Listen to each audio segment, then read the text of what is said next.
Assalamualaikum warahmatullahi wabarakatuh. Perkenalkan, kami dari kelompok 1 yang akan membawakan materi tentang model pembelajaran psikodrama. Sebelumnya, gimana sih model pembelajaran dari psikodrama itu? Apakah kita harus drama, memainkan peran? Nah, pasti penasaran kan? Untuk lebih lanjutnya, nanti kita akan mendengarkan penjelasan dari salah satu anggota kelompok kami. Sebelum itu, saya akan memperkenalkan anggota dari kelompok 1 terlebih dahulu. Baik, inilah anggota dari kelompok 1. Yang pertama ada Divya Sofi Mursida sebagai murid. Kedua ada Dinda Dilkarista Maulida sebagai murid. Ketiga ada Dora Puspita Sari Rozikin sebagai murid. Keempat ada Dwi Maulida Sari, saya sendiri sebagai kameramen dan voiceover. Kelima ada Muhammad Fani Nur Hafid sebagai editor dan voiceover. Keenam ada Irma Maulida Rahmatika sebagai murid. Yang ketujuh ada Selina Dwi Anestia sebagai guru.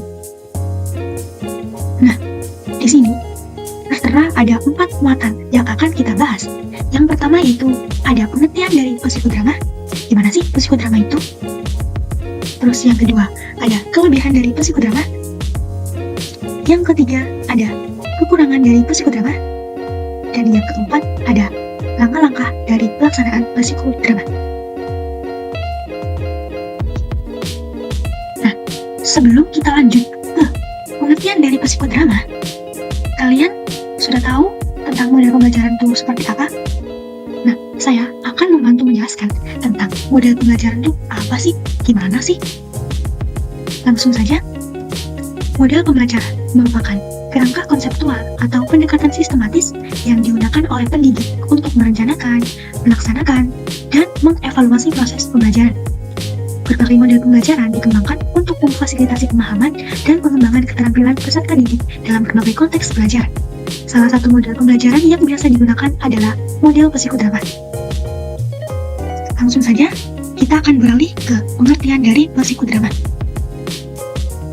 Baik, setelah mendengarkan beberapa penjelasan tadi, selanjutnya saya akan menjelaskan tentang apa sih psikodrama itu. Jadi, psikodrama merupakan sebuah metode pembelajaran dengan cara bermain peran yang bertitik tolak dari permasalahan-permasalahan psikologis. Model pembelajaran psikodrama ini biasanya digunakan untuk terapi agar peserta didik memperoleh pemahaman yang lebih baik tentang dirinya, menemukan konsep diri, serta menyatakan reaksi terhadap tekanan-tekanan yang dialaminya. Psikodrama ini merupakan salah satu cara yang bisa digunakan sebagai media pengembangan manusia. Dengan berakting dalam sebuah drama, diharapkan hal ini akan dapat menyadarkan seseorang serta dapat menggali permasalahan yang sedang dihadapinya. Nah, dalam psikodrama ini terdapat beberapa kelebihan-kelebihan yang bisa kita dapat.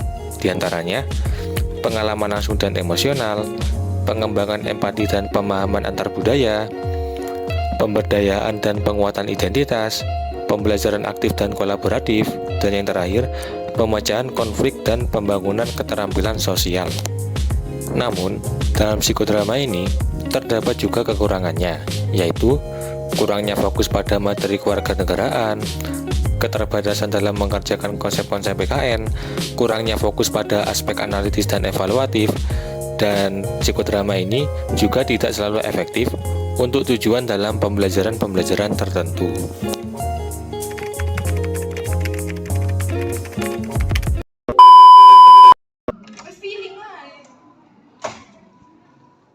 Oke, Assalamualaikum warahmatullahi wabarakatuh.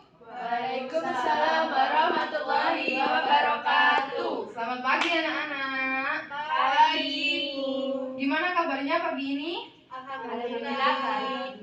Ini Ibu lihat kelasnya bersih banget ya, terus anaknya rapi-rapi, bagus. Nanti untuk hari-hari selanjutnya seperti ini terus ya. Memulai pelajaran dalam keadaan kelas rapi, lalu kelas bersih, lalu baju rapi gitu, oke? Oke. Sebelumnya silakan semuanya berdiri terlebih dahulu. Kita akan menyanyikan lagu nasional bersama-sama. Lagunya dari Sabang sampai Merauke, tahu kan? Tahu. Sabang sampai Merauke berjajar pulau-pulau. Oke, semuanya silakan duduk kembali ya. Oke, ada yang ingat pertemuan sebelumnya kita membahas apa? Keberagaman suku di Indonesia. Oke, jadi kita membahas keberagaman suku yang ada di Indonesia ya. Kalian pasti sudah tahu kan, sudah paham kan kalau suku di Indonesia itu ada banyak sekali. Nah, ada yang bisa menyebutkan kira-kira sukunya apa aja? 3 Bu, saya Gimana? ada 3 yang saya tahu. Ya, Pak Suku Dayak, Ya, boleh. Jawa, Hmm. sama Bugis. Bugis. Oke, kalau untuk hari ini kita akan belajar tentang keberagaman agama yang ada di Indonesia ya. Silakan kalian buka buku paketnya halaman 17. Ayo. Oke, kalian tahu agama itu apa? Kepercayaan. Kepercayaan. Nah, agama kalian apa? Islam Bu. Islam. Nah, kira-kira selain Islam kalian tahu nggak agama lain yang ada di Indonesia itu apa ya? Tahu Kristen. Hindu, Buddha, Fandi apa Fandi? Katolik. Katolik. Nah, kan di sekitar kita itu ada teman-teman kita yang ternyata beragama yang lain. Nah, ini membuktikan kalau ternyata di Indonesia itu agamanya bukan cuma Islam aja ya. Meskipun Ya. Islam di Indonesia itu banyak, tapi di Indonesia itu punya agama-agama lain. Nah, untuk lebih membantu kalian memahami keberagaman agama yang ada di Indonesia, itu akan buatkan tabel di papan tulis ya. Silakan disimak. Oke, agama pertama yang kalian tahu itu apa? Islam. Setelah itu Kristen, agamanya Fandi apa? Katolik. Katolik. Nah, setelah ini itu ada lagi agama di Indonesia yang namanya Hindu, Hindu. Buddha, Benar. Konghucu. Konghucu. Nah, ini anak-anak ibu udah belajar semua ya, berarti sebelumnya ya sampai tahu semua. Nah, Ya. di Islam itu dalam semua agama itu pasti punya yang namanya tempat ibadah. Lalu ada juga yang namanya kitab suci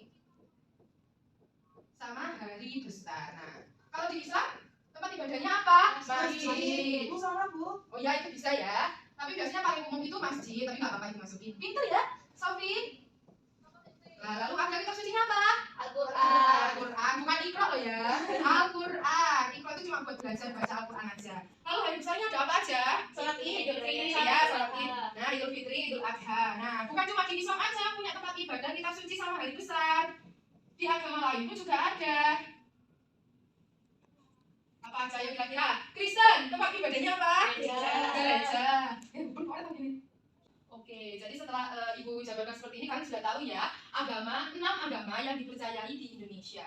Itu berarti sudah menjelaskan kalau Indonesia itu beragam sekali ya. Nah, bagaimana cara menyikapi keberagaman ini? Gimana caranya? Kalau misal kalian itu melihat teman kalian lagi beribadah di gereja, nah, kalian tidak boleh mengolok-olok, kalian tidak boleh karena dia Kristen dan Kristen di Indonesia itu cuma tidak sebanyak Islam, lalu kalian mengolok-oloknya itu tidak boleh ya. Kalian nggak boleh mengejeknya. Apa yang harus kalian lakukan?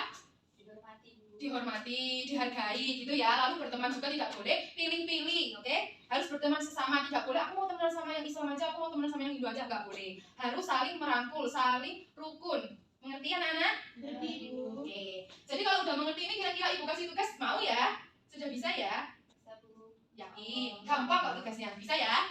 Kalau gitu Ibu bagi menjadi 2 kelompok.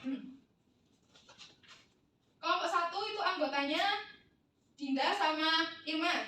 Lalu yang 2 itu Dora sama Sofi. Ayo coba duduk sesuai dengan kelompoknya masing-masing.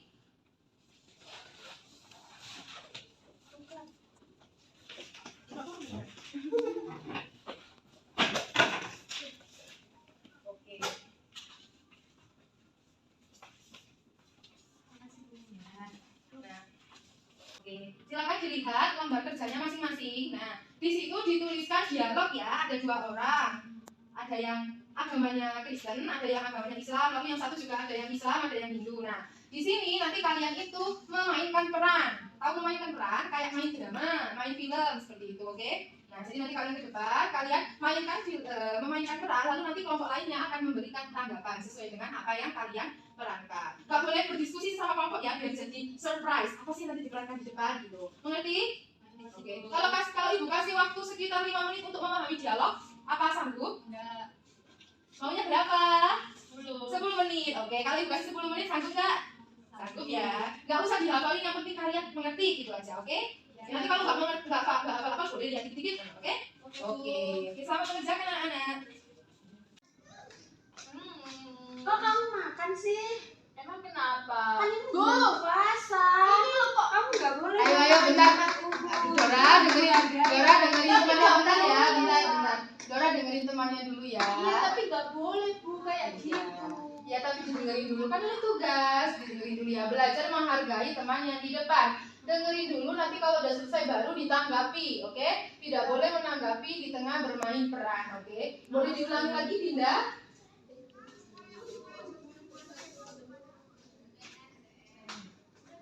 Kok kamu makan sih? Emang kenapa? Kan ini bulan puasa. Kamu tuh harus menghargai dong teman-temannya yang Islam. Tapi kan aku nggak Islam.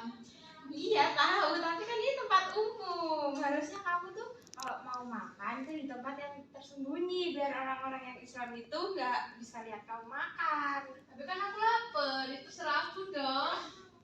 Tapi nggak boleh dong, kamu tuh harus menghargai orang yang lagi puasa. Kamu nggak ingat kemarin Bu Guru bilang apa? Enggak. Oke, semuanya berikan tepuk tangan untuk teman saya. Oke, ini banget aktingnya ya, foto kalau besok udah bisa main film. Nah, dari kelompok 2 yang tadi melihat kelompok pertama, kira-kira ada yang mau dikomentari? Saya Bu, gimana?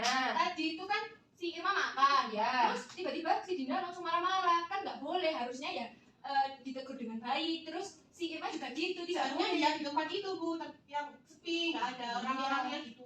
Oke, pinter banget ya. Kelompok 2 pinter banget bisa mengamati dan juga memberikan komentar kepada kelompok pertama. Oke, tepuk tangan dulu kelompok 2. Nah, jadi benar ya, bukan permasalahan yang benar itu Irma atau Dinda, tapi kita kembali lagi ke menghargai, saling menghormati. Kenapa? Karena Indonesia itu memiliki banyak sekali keberagaman, terutama yang agama. Oke.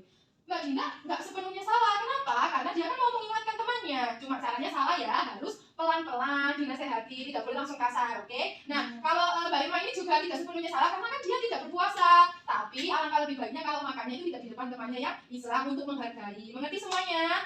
Oke, tepuk tangan dulu untuk kita semua. Boleh kembali ke tempat duduk masing-masing untuk kelompok pertama? Bisa bawa ya. Ya, boleh.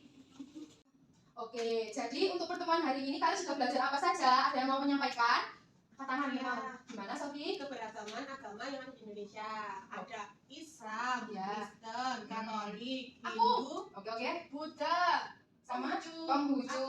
Terus apa lagi yang dipelajari tadi ya? Menghormati perbedaan. Perbedaan, menghormati perbedaan. Apa lagi yang tahu? Toleransi. Oh ya, toleransi. Beragama.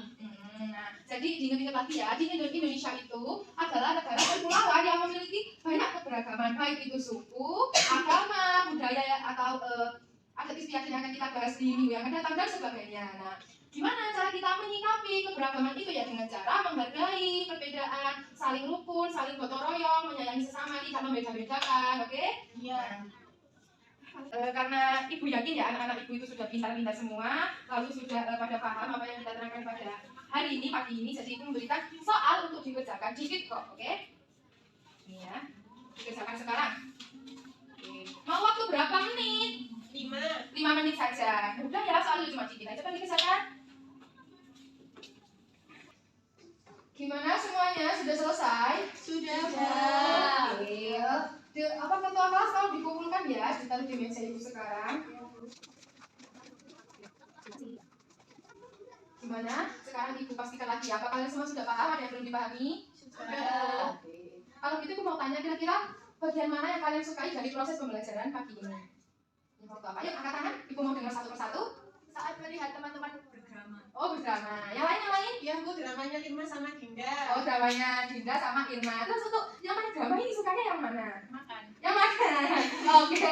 Kamu sedikit suka yang mana? Saya suka pas marahin Irma Bu. Oh suka pas marahin Irma gitu. Tapi kalau selain pembelajaran tidak boleh marah-marah ya sama teman ya. Oke. Terus gimana perasaan kalian hari ini setelah belajar tentang keberagaman agama di Indonesia? Senang. Senang ya. Pastinya senang ya karena udah tahu ternyata di Indonesia itu ada 6 agama yang dipercayai dan diakui. Oke. Untuk pertemuan di minggu depan, Ibu akan membahas tentang adat istiadat dan juga makanan di setiap daerah di Indonesia. Jadi nanti di rumah kalian pelajari secara ringkas saja ya, agar kalian nanti tahu, oh besok ternyata aku sama ibu guru mau belajar ini, begitu mengerti? Mengerti, Bu. Oke. Kalau gitu pembelajaran diakhiri ya, silakan diberesin dulu tempat buku dan alat tulisnya. Semuanya sudah duduk rapi ya.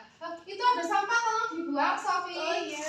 Ayo, tidak boleh membuang sampah sembarangan. Oke.